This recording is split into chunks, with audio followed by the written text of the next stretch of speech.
여러분, 영적인 수행의 길에서요, 딱 한 구절이 모든 걸 가를 수 있다는 거 아세요?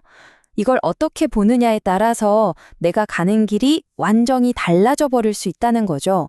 오늘 우리가 이야기할 게 바로 그겁니다.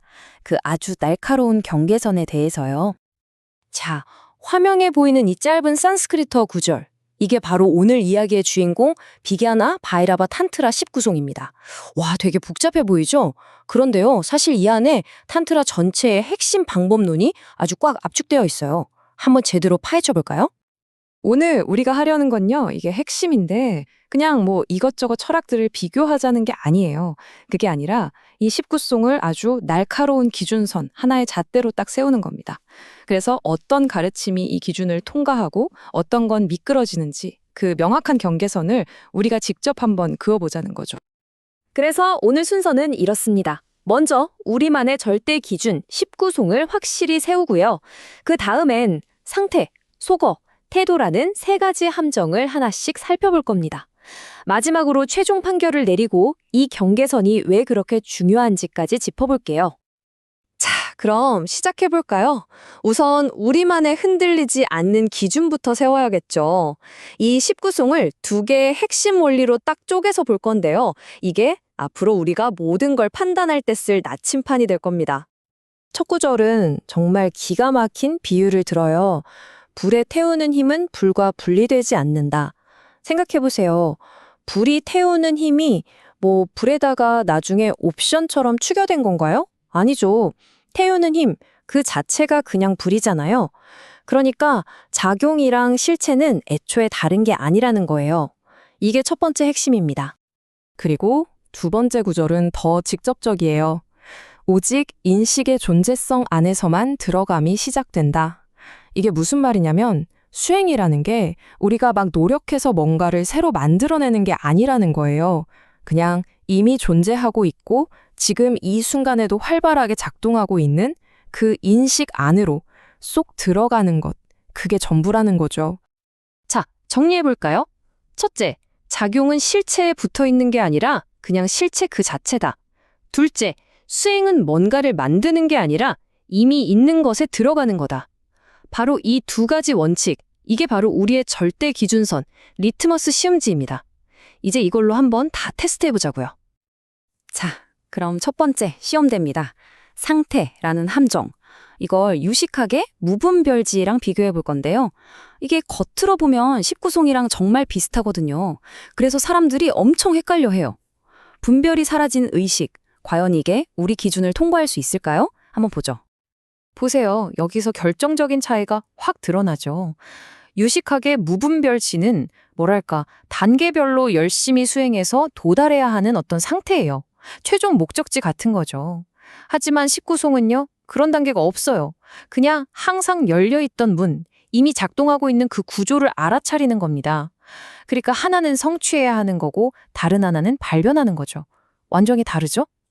만약에 이걸 헷갈리면 어떻게 될까요? 수행이 일종의 실적 쌓기가 되는 거예요. 아, 나는 아직 그 상태가 아니네 하면서 끊임없이 자기를 비판하고 다른 사람이랑 비교하게 되죠. 고요한 상태에 집착하게 되고요. 불은 이미 활활 타고 있는데 그걸 못 보고 자꾸만 불을 더 뜨겁게 만들려고 애쓰는 꼴이 되는 겁니다. 자, 그럼 두 번째 경계선으로 가볼까요? 이번엔 속어라는 함정입니다. 장자의 좌망, 즉 앉아서 있는다는 개념이랑 비교해 볼 건데요. 이건 또 어떻게 다를까요? 이것도 방향이 완전히 정반대예요. 좌망은 뭐죠? 점차적으로 하나씩 지워나가는 겁니다. 몸도 있고 지식도 있고 결국 나 자신까지 잊어버리는 제거의 논리죠. 하지만 19성은요? 아무것도 제거하지 않아요. 잊지도 않고 비우지도 않죠. 그냥 이미 일어나고 있는 걸 자각하는 현존의 논리입니다. 하나는 비워서 도달하고 다른 하나는 이미 있음을 알아차리는 거. 정말 다르죠?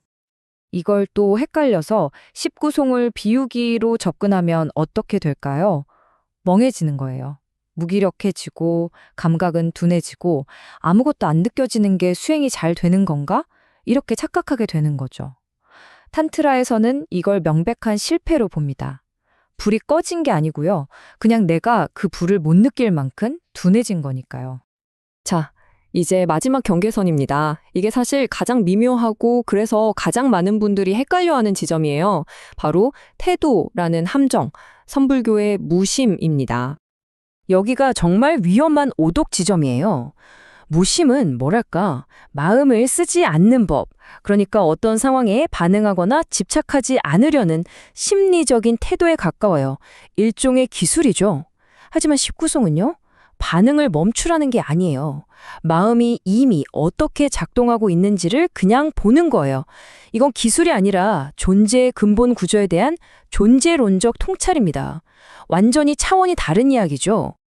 이걸 잘못 이해하면요, 아주 교묘하게 자아가 강해져요. 나는 어떤 것에도 흔들리지 않아 하는 식의 태도를 가지게 되는 거죠. 영적인 수행을 한다면서 사실은 감정적으로 벽을 쌓고 거리두기에 중독되는 겁니다. 19송의 목표는 흔들리지 않는 게 아니에요. 작용과 실체가 둘이 아니라는 걸 보는 거죠. 자, 이렇게 세 가지 길을 우리만의 기준점으로 다 살펴봤습니다. 그럼 최종 판결을 한번 내려볼까요? 네 개의 길이 어떻게 다른지 한눈에 보시죠. 결국 이겁니다. 유식의 무분별지는 어떤 상태에 도달하려는 거고, 좌망은 뭔가를 소거하려는 거고, 무심은 어떤 태도를 취하려는 거죠. 전부 다 뭔가를 하는 행위예요. 하지만 19송은요, 그냥 인식하는 겁니다. 항상 작동하고 있던 그 구조를요. 행위가 아니라 관점의 전환인 셈이죠. 아니 근데 왜 이렇게까지 날카롭게 경계선을 그어야 할까요? 그냥 다 좋은 게 좋은 거 아닌가? 아니에요. 이걸 제대로 이해하느냐 마느냐가 수행의 본질 자체를 완전히 바꿔버리기 때문입니다. 19송의 기준을 통과하면 어떻게 될까요? 더 이상 영적인 경쟁이 있을 수 없어요. 이미 있는 걸 보는 건데 누가 앞서고 뒤처지겠어요? 성취의 단계도 없으니 권위도 생길 수 없죠. 이건 그냥 기술이 아니니까요. 그래서 탄트라가 이 송을 거의 맨 앞에 둔 겁니다. 이거 이해 못하면 뒤는 읽을 필요도 없어 하는 강력한 메시지인 거죠. 수행이 또 다른 에고 게임이 되는 걸 막는 아주 중요한 문지기 역할을 하는 겁니다. 자, 오늘 우리가 나눈 이야기의 정수를 담은 한 문장으로 정리해 보겠습니다. 이겁니다. 결국 19송이 우리 각자에게 던지는 질문은 바로 이것입니다. 여러분의 수행은 불을 더 뜨겁게 만들려는 노력인가요? 아니면 불이 이미 활활 타고 있음을 그저 바라보는 것인가요? 이 질문 하나가 어쩌면 여러분의 모든 것을 바꿀 수도 있습니다.